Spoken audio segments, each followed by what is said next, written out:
How far would you go to defend your people?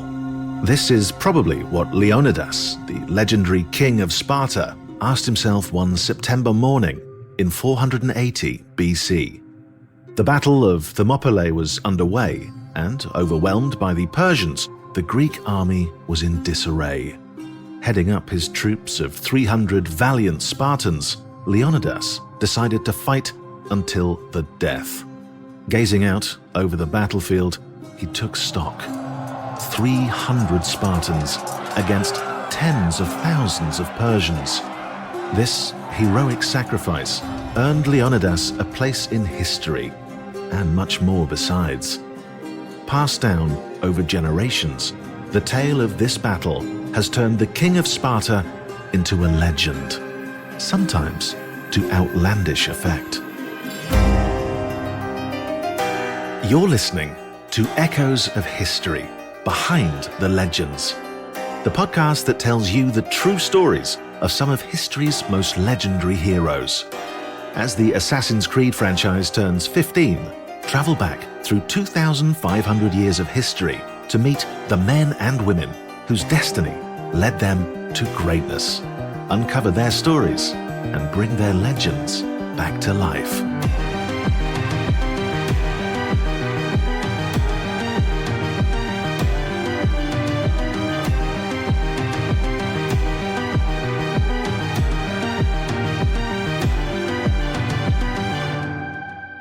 Episode 1. Leonidas. The year is 480 BC. The Greek sanctuary of Delphi is home to a temple to Apollo, where Spartans are jostling to see the Pythia, the temple's priestess who has a foreboding prophecy to share. O dwellers in Sparta of the wide spaces, either your famed great town must be sacked by Perseus' sons, or, if that be not, the whole land of Lacedaemon shall mourn the death of a king. The Spartans have traveled to Delphi for a reason. Trouble is afoot. The Persian king, Xerxes, has now made it clear that he plans to invade the whole of Greece. The tyrant is readying himself to lead his endless army through the Hellespont, a narrow strait in today's northwestern Turkey that separates the Greek and Persian empires. Standing in his way, 30-odd Greek cities have rallied together around Sparta, forming the Hellenic League. King Leonidas' city boasts unparalleled military prestige, and the great man himself has been tasked with leading the Greek coalition into battle against the Persians. Paradoxically, the life of the legendary Leonidas is little known.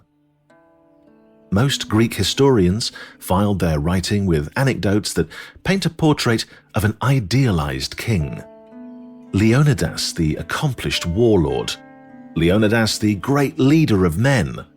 Leonidas, the epitome of Spartan values, devoted to his city, valiant in battle, self-sacrificing.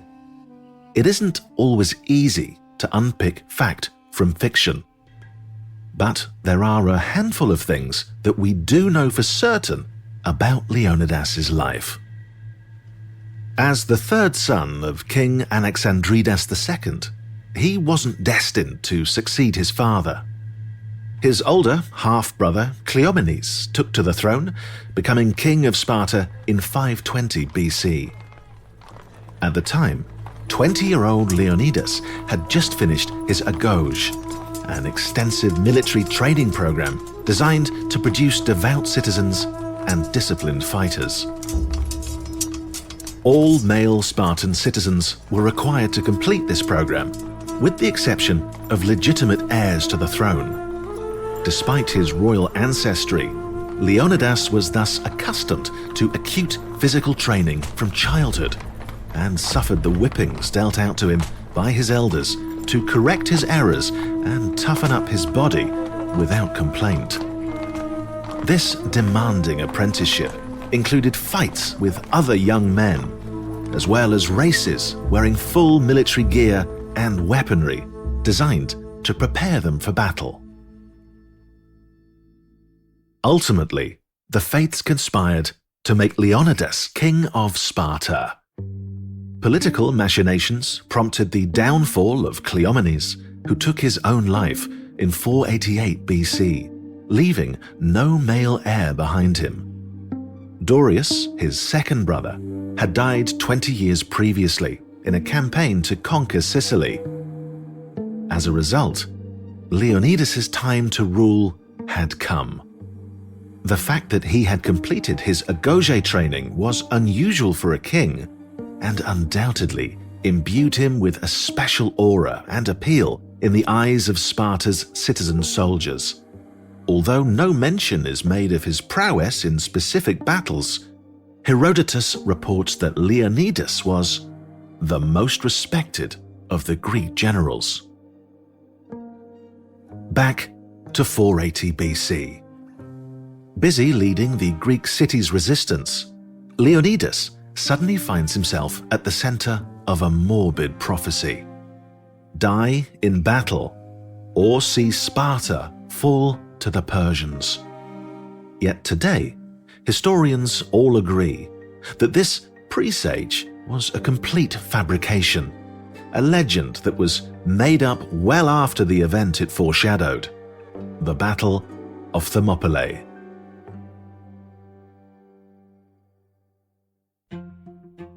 The Thermopylae, meaning hot gates in Greek, referred to a narrow coastal passage between sea and mountain in eastern Greece. Arriving from the north with plans to march south to Athens, Xerxes' infantry had no choice but to pass through it. Named after and known for its hot sulfur springs, the site has remained immortalized in history as the stage of the heroic sacrifice undertaken by Leonidas and his Spartans. In fact, the dark prophecy constitutes the first legendary element of a story that was partially true, but tinged with myth in order to turn the battle into the stuff of epics. After all, a legend as admirable as the story of Leonidas and his 300 men would require more than just death on the battlefield. For the sacrifice to retain its fascinating appeal after all these years, the soldiers would need to be aware of their imminent death and decide to accept their fate without fear, all in the name of a higher cause. Leading the Greek troops, 60-year-old Leonidas played a decisive role in the strategies rolled out to beat back the invaders. The Greeks were faced with an insurmountable problem. The Persians drastically outnumbered them. While the figures offered up by Herodotus, over 2 million men, come on, are pure fantasy. Modern scholars believe that at least 200,000 Persian soldiers crossed the Hellespont in September 480 BC, as a mere few thousand Greeks looked on. Leonidas' decision to take on the Persian army at a narrower spot, the Thermopylae, was therefore most probably a strategic one, a choice that turned his army's weakness into a strength. It was also a way of putting a renowned Spartan war tactic to work, the hoplite phalanx. Teamwork was central to this compact formation. Long spears in hand, protected by their shields and armored to the gills, the Spartans were able to withstand the swarms of foot soldiers, greater in number but less well equipped, for lengthy periods of time. Leonidas proved his worth as a war leader, taking major decisions and boosting morale. He remained on the battlefield to the bitter end, unlike the Persian king Xerxes, who watched the battle unfold from a distance, like a coward.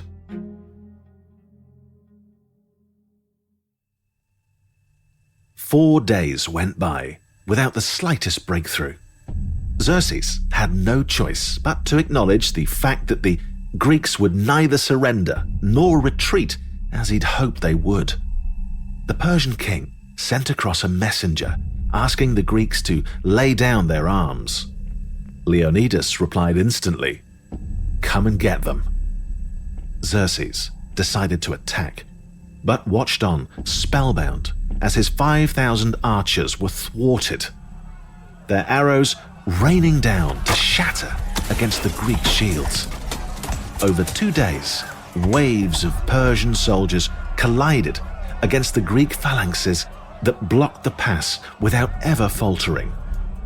Tens of thousands of Xerxes' men fell, including some of his elite warriors known as the Immortals, which was probably overselling things a bit. If you're going to call yourself an immortal, you better be immortal.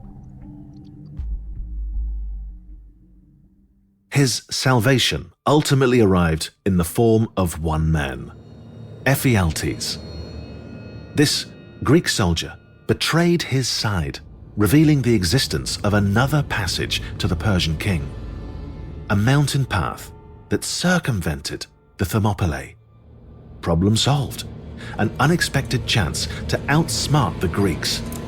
The next day, in the early hours of the morning, a detachment of Persian foot soldiers set off to follow Ephialtes' directions. Leonidas' scouts sounded the alarm, and the Spartan king immediately called a war council.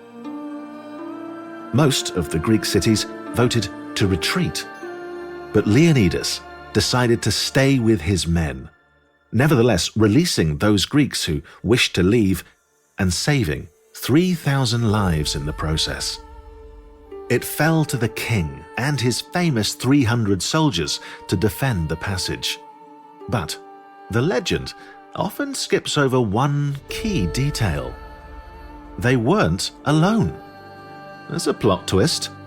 A little over 1,000 soldiers from other Greek cities chose to stay behind with the Spartans, with a total of 1,400 men fighting on. So that film should have really been called 300 plus a load of others. Legend has turned this battle into a noble sacrifice in which the Greeks gave themselves up to the death they'd been told would come, buoyed by the faintest glimmer of hope that they might delay the inevitable invasion by a couple of days. It comes as no surprise that the Greek texts, all written long after the battle, focus heavily on this notion of sacrifice. The Battle of Thermopylae was a defeat after all, and needed to be gilded in some way. We all exaggerate our stories, don't we? And so Herodotus recounts how Leonidas, despite his age, fell on the final day of fighting, a selfless hero who'd fought with ardor to the very last. The historian also recounts how, after his death, his men had to fight for his body, which had been seized by the Persians, who were bent on defiling it. The legend of Leonidas is the tale of absolute self-sacrifice. But the Spartan king's strategy wasn't as suicidal as it may first appear. By using the terrain to their advantage and tapping into extraordinary courage, the Greeks risked their lives and managed to whittle down the Persian army. Today's leading military historians even believe that had the Greeks been able to hold out for an extra few days, the Persians would have experienced some serious logistical problems.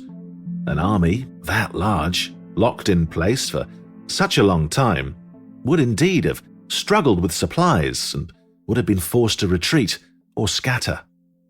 Who knows?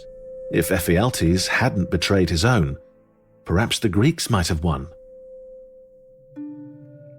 All we know for sure is that this tragic end secured the Battle of Thermopylae's place in history and turned Leonidas into a legend. 40 years after the battle, his remains were retrieved and returned to Sparta. A tomb to the hero king was raised in the heart of the city, and it wasn't long before Leonidas had his very own cult. Every year, an athletics competition for Spartans took place in honor of the fallen king, and Leonidas went on to be immortalized in paintings films, played by Gerard Butler in the movie 300, and video games.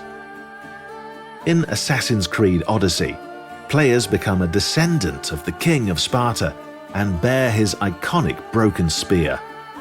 Through the ages, Leonidas has survived as a shining example of sacrifice and selfless devotion to one's country, and is much better known than his cousin and successor, Pausanias the Regent, who defeated the Persian infantry just a year after the Battle of Thermopylae. Which just goes to show that sometimes the vanquished can overshadow the victorious.